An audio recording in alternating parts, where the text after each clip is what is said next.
अफगानिस्तान का एक एयरबेस बगराम आखिर ये अचानक से इतना अहम क्यों हो गया है?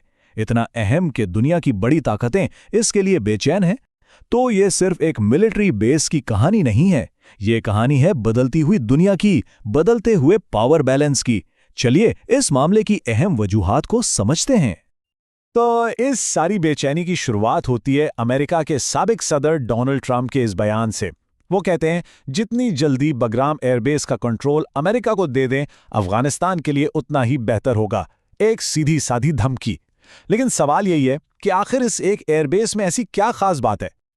इस बेचैनी की वजह दरअसल अमेरिका के अपने ही एक फैसले में छुपी है, यानी बगराम पर अफसोस। तो अब सवाल ये पैदा होता है कि अमेरिका को अचानक अफगानिस्तान का ये एक मिलिट्री बेस छोड़ने पर इतना पछतावा क्यों हो रहा है?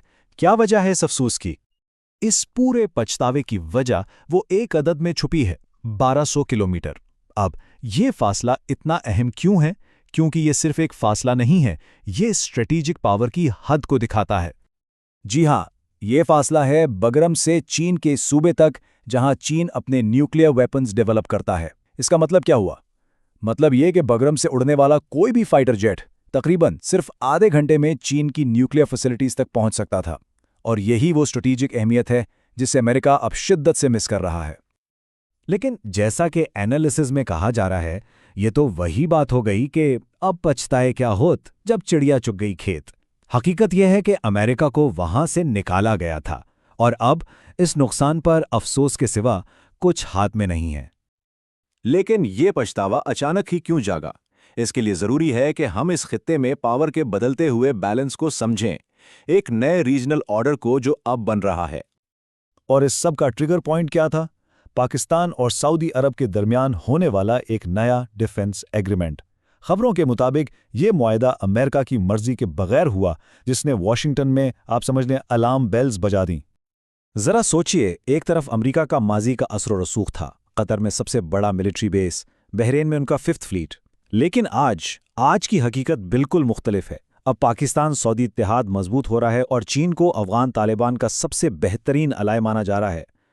मतलब इस खित्ते की पूरी तस्वीर ही बदल चुकी है।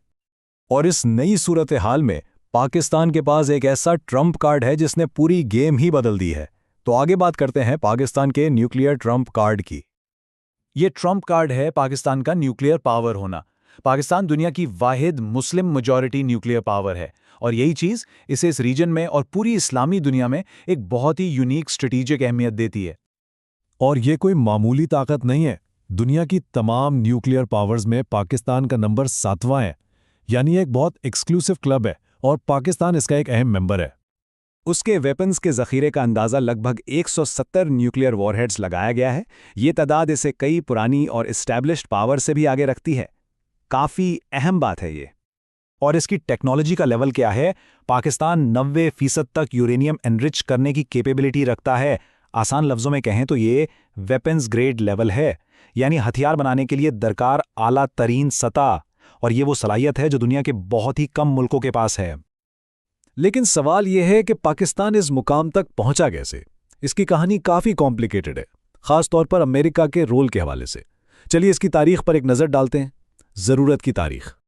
देखिए, अमेरिका की पॉलिसी हमेशा अपने मफाद के हिसाब से बदलती रही है। 1950s में एटम्स फॉर पीस के तहत ट्रेनिंग दी, फिर 80s में जब सोवियत यूनियन के खिलाफ पाकिस्तान की ज़रूरत पड़ी तो उसके न्यूक्लियर प्रोग्राम से बिल्कुल आंखें बंद कर ली। लेकिन जैसे ही सोवियत यूनियन ख़त्म हुआ, 90s में फ़ौरन सैंक्शंस लगा दी और यह सिलसिला आज भी जारी है, जैसा कि 2023 की नई पाबंदियों से साफ है।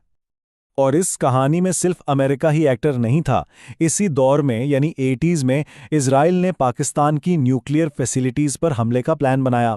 इंडिया ने भी इजराइल के साथ मिलकर हमला करने का सोचा, लेकिन आखिरी वक्त पर इनकार कर दिया। दूसरी तरफ चीन ने पाकिस्तान की न्यूक्लियर कैपेबिलिटी बनाने में बहुत अहम मदद दी। तो ये एक ग्लोबल चेस गेम थी जिसमें कई खिलाड़ी शामिल थे। तो इस पूरी तारीख की रोशनी में अब वापस आते हैं आज के मैदान जंग पर, जहां बगराम एयरबेस एक बार फिर इस कशमकश का मरकज बना हुआ है। यानी इस चौराहे का मुस्तकबिल क्या होगा?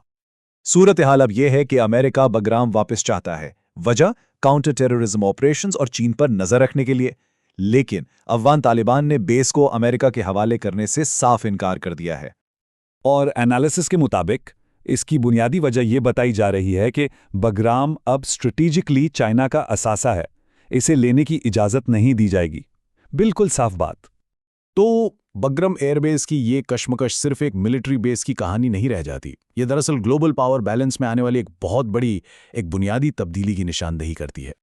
तो आखिरी और सबसे अहम सवाल ये बनता है कि जैसे जैसे पुराने इत्तेहाद कमज़ोर हो रहे हैं और नई ताकतें उभर रही हैं, एशिया के इस स्ट्रेटेजिक क्रॉस रोड्स पर आखिरकार कंट्रोल किसका होगा?